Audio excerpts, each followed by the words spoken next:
5절 이는 아브라함이 내 말을 순종하고 내 명령과 내 계명과 내 율례와 내 법도를 지켰습니다 하시니라.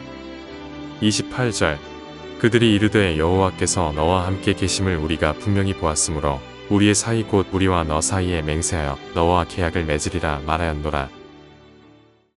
네, 우리 계속해서 우리 창세기 26장 말씀 함께 살펴보겠습니다. 오늘 본문은 이삭이 주인공으로 등장하는 유일한 본문이라고 할 수 있습니다.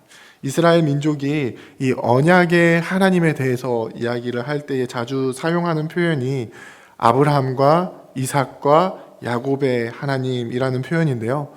여기에 들어가는 이 하나님의 주권적인 복을 상속하는 아주 중요한 인물인데 비해서 성경에서 다루고 있는 분량은 아주 적은 것이 조금 의아하기는 합니다. 하지만 이 분량이 적기 때문에 중요하지 않은 것은 아니고요. 오히려 하나님께서 이 아브라함에게 약속하시고 이삭을 통해서 이스라엘로 이어지는 이 복의 계승에 대해서 아주 중요한 의미를 함축적으로 보여주고 있다라고 할 수 있습니다. 그래서 오늘 본문은요, 이삭이 사는 땅에 흉년이 드는 상황 속에서 하나님께서 이삭에게 나타나셔서 아브라함에게 주신 이 복의 약속을 다시 한번 확인시켜주는 장면으로 시작을 합니다. 하나님께서 이삭에게 나타나셔서요, 지금 이 상황 속에서 너가 애굽으로 내려가는 것이 아니라 하나님께서 지시하시는 땅에서 거하라고 말씀하십니다. 왜냐하면 하나님은 아브라함에게 복을 약속해 주신 하나님이시기 때문입니다. 이삭이 그 말씀에 순종하여서 하나님께서 약속하신 복을 온전히 이루게 하실 것이기 때문입니다. 그래서 3절과 4절을 보면 아브라함에게 주신 약속을 이삭에게 다시 한번 확인시켜 주시는데요. 그러면서 이제 그 약속 앞에서 아브라함이 어떻게 행했는지를 5절에서 말씀하십니다. 어떻게 행했습니까? 내 말을 순종하고 내 명령과 내 계명과 내 율례와 내 법도를 지켰다라고 말씀합니다. 그러니 이삭 너도 내 명령과 계명과 율례와 법도 안에 거하며 그것을 지키며 살으라는 것입니다. 그리고 그 다음에 진행되는 26장의 이야기는 이삭이 어떻게 하나님의 명령을 지키는지, 어떻게 계명과 율례와 법도 안에 거하는지를 보여주고 있는 이야기입니다. 가장 먼저 나오는 사건은 흉년이 들어 이 지역 이동을 했을 때 애굽이 아닌 그랄 땅에 거하면서 생겼던 일입니다. 그 땅은 당시에 이제 블레셋 족속이 거하는 땅이었고요. 아비멜렉의 영향력 아래에 있었던 곳입니다. 그곳에서 이삭이 걱정했던 부분은요, 리브가로 인해서 그곳 사람들이 이삭의 생명을 빼앗는 것이었습니다. 이삭이 아브라함의 모든 것을 상속받았기 때문에 재산도 많았고요. 이삭에게 속해 있었던 식솔들도 많이 있었습니다. 아브라함이 길렀던 집안의 사람들도 있었기 때문에 어느 정도 군사력도 갖추고 있었을 것입니다. 그런데 그렇다고 해서 이삭이 강한 것이 아니라요, 당시에 이 부족 사회를 이루고 또 아비멜렉이라는 지도자를 갖출 정도의 규모를 이루고 있는 이 블레셋 사람들의 세력에 비하면 한없이 작은 개인이었을 뿐입니다. 그래서 이삭은 이 자신의 생명이 위험해질 수도 있다라고 생각을 했고요. 그래서 어떻게 했습니까? 리브가가 아내가 아니라 누이다라고 거짓말을 하게 됩니다. 그런데 이 사건을 통해서 어떤 일이 일어나게 됩니까? 어떤 사람들은 아브라함이 했던 것과 똑같은 모습을 보여주는 이삭을 보면서 부전자전이다라고 이야기를 한 사람들도 있는데요. 이것은 그만큼 힘의 우위를 통해서 다른 사람의 생명을 쉽게 빼앗을 수 있었던 이 당시의 사회적 모습을 보여주고 있습니다. 부족 사회 안에서 왕과 군대 장관 계급이 형성되어 있었던 이 블레셋은요, 상대적으로 강한 힘을 행사할 수밖에 없었습니다. 그래서 이삭은요, 자신의 생명이 위협받을 수 있는 그 상황 자체를 원천적으로 없앴던 것입니다. 그런데 이삭의 의도와는 상관없이 그랄 땅에서 이삭은요, 오히려 아비멜렉의 보호를 받게 됩니다. 아비멜렉이 리브가가 이삭의 아내라는 사실을 알게 되고요. 이삭의 거짓말로 인해서 백성 중에 한 사람이 범죄할 뻔했음을 이야기하죠. 그러면서 11절에 보면요, 아비멜렉이 이 사람이나 그의 아내를 범하는 자는 죽이리라고 이야기를 하면서 이삭과 리브가를 보호하게 됩니다. 아브라함의 기사에서는요, 하나님께서 직접 개입하셔서 아브라함과 사라를 보호하시게 됩니다. 그런데 오늘 본문에서는요, 하나님의 직접적인 개입은 나타나지 않습니다.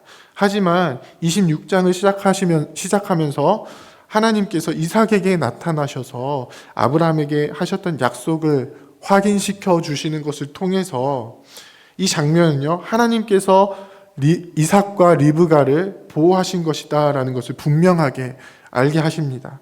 하나님께서는 자기 백성에게 주시는 복을, 그 약속을 온전히 이루시기 위해서 그 생명을 보존하시는 하나님이십니다. 그리고 이 장면을 통해서 하나님의 백성의 생명은 하나님의 주권 아래에 있음을 분명하게 보여주고 있습니다. 이어서 나타나는 사건은요, 그랄 땅에서 우물을 둘러싼 이삭과 블레셋 사람들 사이의 갈등과 해소를 보여주고 있습니다. 그랄 땅은 이전에 아브라함도 거주했던 적이 있었기 때문에 아브라함이 판 우물들이 있었습니다. 이삭은 아브라함이 팠었던 그 우물들을 중심으로 자리를 잡고 농사를 지었습니다. 그때 하나님께서 복을 주셔서 이삭이 흉년 때문에 그랄 땅에 왔었는데 하나님께서 복을 주셨기 때문에 이삭이 100배의 열매를 얻게 되었다라고 이야기합니다. 하나님의 복이 풍성하게 있음을 그 주변의 모든 사람들이 알게 됩니다. 결국 그 땅의 백성들은 이삭의 집과 다투게 되고 또 대적하게 됩니다. 그때의 이삭의 대응은 어떻죠? 17절에 보면요, 아비멜렉이 이삭을 찾아와서 뭐라고 이야기합니까? 우리를 떠나라 라고 이야기를 하는데 17절에 보면은 이삭이 그곳을 떠나게 됩니다. 떠나서 다시 자리를 잡고 우물을 팠는데요. 20절에 보면은 그랄 목자들이 이삭의 목자들과 싸우게 됩니다. 이삭이 판 우물 때문에 싸우게 되는 겁니다. 그래서 그곳의 이름을 에색이라고 하는데요. 다툼이라는 뜻을 가지고 있습니다. 그리고 나서 다른 우물을 파는데 새로 판 우물에서도 또 다투게 되죠. 그래서 그곳의 이름을 신나라고 합니다. 대적하다라는 뜻을 가지고 있습니다. 그리고 또다시 다른 곳으로 옮겨서 우물을 파는데요. 그곳에서는 싸움이 일어나지 않게 되자 그곳 이름을 르호봇이라고 이야기를 합니다. 넓은 장소라는 뜻을 가지고 있습니다.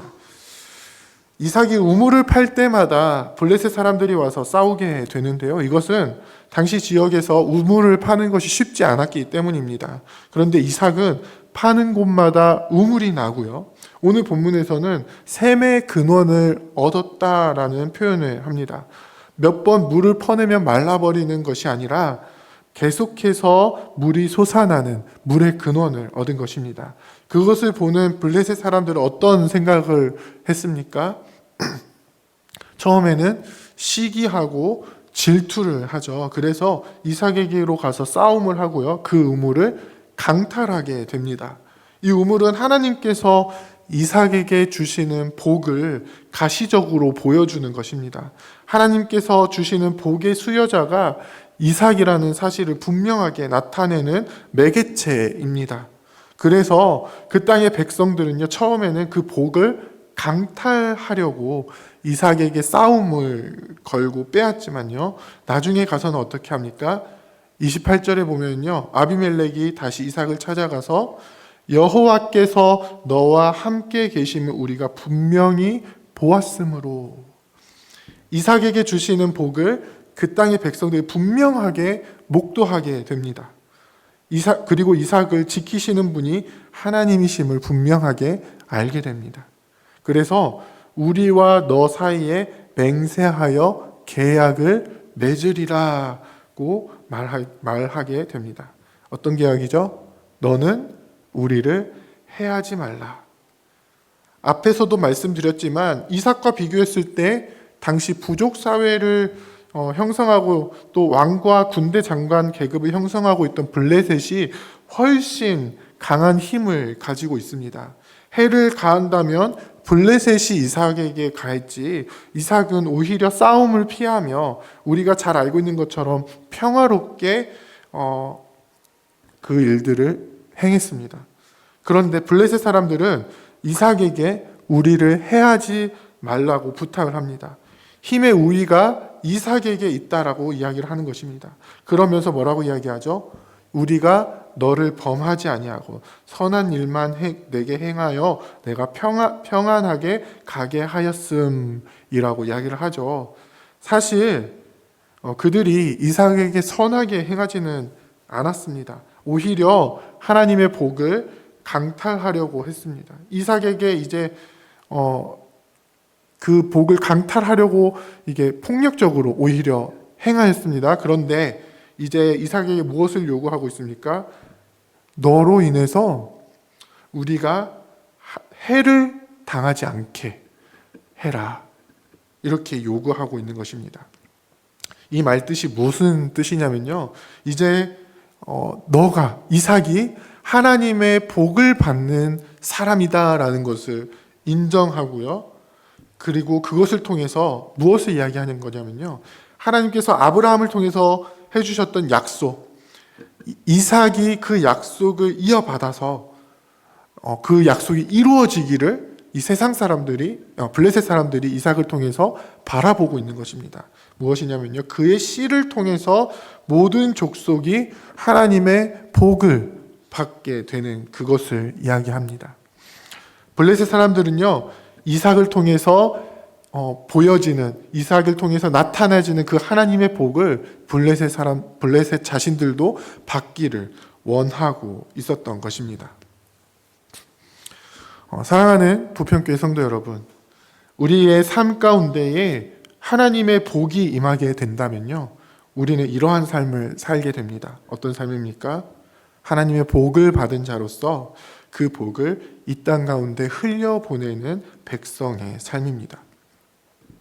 처음에는 오히려 생명의 위협을 받고 계속적으로 다툼이 일어날 수밖에 없습니다. 이삭이 생각했던 것처럼요, 이 땅의 주민들은 힘이 세서 내 능력으로는 어찌할 수 없는 것처럼 보이기도 합니다. 세상 사람들은 우리를 무너뜨리고 우리의 생명을 취할 것처럼 보이기도 합니다. 하지만 그 속에서 우리의 생명을 보존하시는 분은 누구십니까? 바로 하나님이시다라는 것을 분명하게 말씀해 주십니다. 그리고 그 사실을 알게 되고 하나님의 명령 안에 거하게 되면 이제 어떤 일들이 일어나게 됩니까? 우리의 삶 가운데 하나님의 복이 넘쳐나게 됩니다. 어느 정도까지 넘치냐면요, 우리 주변의 이 세상 사람들이 그것을 보고 시기할 정도로, 저 사람은 왜 저렇게 복을 받는 걸까라는 시선을 받을 정도로, 그래서 할 수 있는 사람들은요, 우리의 복을 강탈하기 위해서 우리의 삶에 위협을 가하고 또 부당한 일을 할 수도 있게 됩니다. 그런데 하나님의 복의 실체를 알고 있는 백성은 어떻게 합니까? 복을 주시는 분이 하나님이심을 알고 그것을 온전히 신뢰하고 있는 백성들은 어떤 모습을 나타냅니까? 이삭처럼 단지 내 수중에 있는 우물에 이게 전부다라고 생각을 하면서 아둥바둥 하는 것이 아니라 내가 어딜 가든지 복 주시는 분이 하나님이심을 알고 어디서든지 그 복을 누리는 삶을 살아가게 됩니다. 그리고 결국 우리의 주변의 세상 사람들도 또 우리가 만나는 모든 사람들도 그것을 인정하고 우리를 통해서 하나님의 복을 받기를 원하게 되는 것입니다. 이러한 삶을 온전히 살아내는 우리가 되기를 원합니다. 하나님께서 우리에게 주시는 복은 단지 우리 안에 머무르게 하기 위해서 주시는 얄팍한 복이 아닙니다. 오늘 본문에서는 이삭을 통해서 블레셋 사람들이 우물을 누리게 되었는데요. 그 복이 확장되어서 창세기 후반에 가면 어떤 일이 일어납니까? 요셉을 통해서 애굽과 이 땅의 모든 백성들이 생명을 보존하게 되는 하나님의 복을 누리게 됩니다. 이처럼 하나님의 복은요, 하나님의 백성을 통해서 이 땅에 생명이 넘쳐나게 하는, 또 풍요롭게 하는 것으로 나타나게 될 것입니다. 그렇게 하기 위해서 우리가 하나님의 명령 안에 온전히 거하기를 원합니다. 우리에게 복 주시는 분이 오직 하나님 한 분뿐이심을 온전히 알고 예수 그리스도를 통해서 온전케 하시는 그 놀라우신 은혜를 우리가 먼저 누리면서 그 은혜와 복을 우리가 살아가는 그 삶의 현장 가운데에 우리가 만나는 모든 사람들 가운데에 흘려보낼 수 있는 우리가 되기를 원합니다. 그래서 이 땅에서 하나님이 원하시는 참된 그리스도인의 삶을 온전히 살아내시는 저와 여러분들이 다 되시기를 주님의 이름으로 부탁드립니다. 함께 기도하겠습니다. 이제 오늘 받은 말씀으로 함께 기도하겠습니다. 하나님의 복을 받은 자로서 어떠한 상황 속에서도 하나님의 말씀을 붙들고 주의 계명을 지키는 백성이 될 수 있도록 지키시고 보호하여 주옵소서. 우리를 통하여 하나님의 복이 세상 가운데 흘러갈 수 있도록 우리가 만나는 모든 사람들이 하나님의 복을 경험하고 하나님께 영광 돌리는 역사가 일어나도록 우리의 삶을 사용하옵소서.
이제 개인의 기도 제목을 가지고 하나님 앞에 기도하시기 바랍니다.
수고하셨습니다.